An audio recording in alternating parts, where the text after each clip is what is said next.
ہم انسانوں کی نیچر ہے کہ ہمیں یقین صرف ان چیزوں پر آتا ہے جو ہم اپنی آنکھوں سے دیکھتے ہیں، یا پھر ہماری سوچ ہمیں جتنا سمجھانے کی کوشش کرتی ہے۔ لیکن اس دنیا میں کئی ایسی حقیقتیں موجود ہیں جو ہمارے سامنے رہتے ہوئے بھی ہمیں نظر نہیں آتی۔ اگر نظر آ بھی جائیں تو ہماری سوچ اس کو ایکسپٹ کرنے کی قابلیت نہیں رکھتی۔ جب ہم آنکھوں سے کچھ دیکھتے ہیں اور ہماری سوچ ہمیں کچھ اور دکھانا چاہتی ہے تو اسی کے بیچ میں ایک نئی چیز پیدا ہو جاتی ہے جس کو ہم مسٹری کہتے ہیں۔ ایسی ہی ایک مسٹری انڈونیشیا کے جاوا آئی لینڈ پہ اس پہاڑ کے اندر موجود ہے۔ زیم ٹی وی کی ویڈیوز میں ایک بار پھر سے خوش آمدید۔ ناظرین، دور سے دیکھنے پر یہ کسی بھی نارمل پہاڑ کی طرح دکھتا ہے، لیکن اس کی ٹاپ پر جا کر جو کچھ دیکھنے کو ملتا ہے وہ کسی بھی طرح سے نارمل نہیں ہے۔ گنونگ پادنگ کے نام سے پہچانے جانے والے اس پہاڑ پر ہزاروں کی تعداد میں ایسے ریکٹینگل شیپ کے پتھر بکھرے ہوئے ہیں۔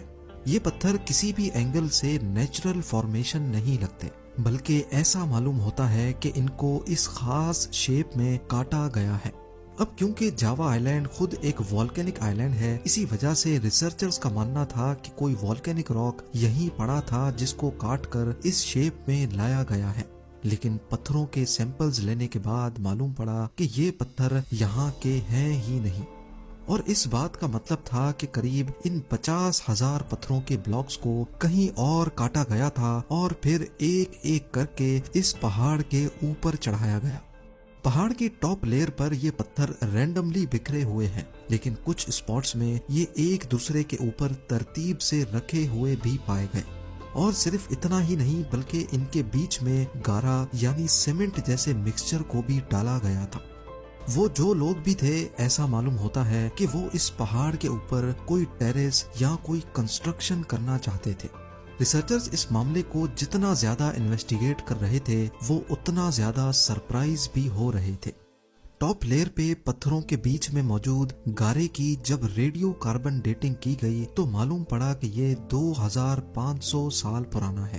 لیکن جب ایکسکیویشن کی گئی تو 20 فٹ کی گہرائی پر ریسرچرز کو یہاں 7500 سال پرانے گارے کے سیمپلز بھی ملے۔ ٹاپ لیئر پر 2500 تو 20 فٹ کی گہرائی پر 7500 سال پرانے سیمپلز ملنے کا مطلب یہ تھا کہ یہاں کوئی اینشینٹ سیویلائزیشن بستی تھی جو وقت کے ساتھ ساتھ کسی بہت بڑے اسٹرکچر کو کمپلیٹ کر رہی تھی۔ کچھ آرکیولوجسٹ کا کہنا تھا کہ اس سے نیچے کھدائی کرنے کی ضرورت نہیں ہے کیونکہ ہیومن کی ہسٹری صرف 7500 سال پرانی ہی ہے، تو اس سے نیچے ہمیں کچھ نہیں ملے۔